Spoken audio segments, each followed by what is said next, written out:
You know how some chapters of your life arrive quietly and others burst through the door like two Labrador puppies on your birthday? That year, I got both. Hercules and Samson came into my life as a gift. Two little English labs, round bellies, oversized paws, and more mischief than sense. They were the kind of gift that keeps on giving and chewing and digging. They learned farm life fast, or maybe the farm learned them fast. Back then, I was rebuilding the horse farm, the one I poured my heart into after my dad disappeared. 60 acres of pasture, fences that didn't build themselves, barns that didn't clean themselves. It was sweat and faith and heavy equipment and more money than I care to remember. But I never stopped believing I could make it beautiful again. A place for horses, a place for people, a place that felt like home. And through all of it, there was Hercules, my yellow boy, my soulmate dog, my little shadow. From the beginning, I knew something wasn't right. Samson ran like the wind, but Hercules, he couldn't walk more than 50 feet without needing to stop. He didn't run like other dogs. He hopped like a bunny rabbit, trying his best to keep up with the world. We found out why. 7% hip coverage, OCD lesions in both shoulders, ragged elbows, a body that hurt just from being alive. No wonder he never strayed far from my side at the barn. No wonder he tried so hard, even when every step cost him. But love doesn't look at a broken map and turn around.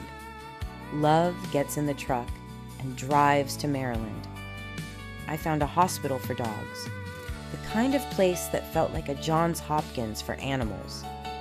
While my farm team kept the horses and boarders cared for, I drove back and forth, over and over, for my boy. What we thought would be one visit turned into surgeries, rehab, and eventually stem cell therapy. They took fat cells from his belly, sent them to California, and in 24 hours, those cells came back transformed, ready to be injected into the joints that had caused him so much pain. It wasn't easy. Multiple surgeries, long recoveries, careful rehab. But that's what love does. It shows up, even when you're exhausted, even when the road is long.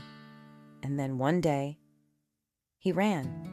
Not a hop, not a careful trot. He ran like the wind had finally remembered his name. Pain-free, wild, joy pouring out of him like sunshine. And from that day on, he never stopped running. Which brings us to the day he ran right into the cornfield. It was fall. Tall, golden stalks everywhere. The kind of field that swallows sound and hides everything. Hercules, in all his glorious, newly mobile freedom, took off after something. A smell, a bird, a thought. And just like that, my yellow lab disappeared into a sea of yellow. We called. We searched. Nothing. That corn matched his fur so perfectly he may as well have been invisible. So I did what any calm, rational farm girl would do. I called my friend with the helicopter. At the time, I was taking helicopter lessons, and I told him I needed a bird's eye view. So up he went, flying low over the fields, scanning row after row for one adventurous yellow angel. And when that helicopter circled over the farm, I remember thinking how strange life is.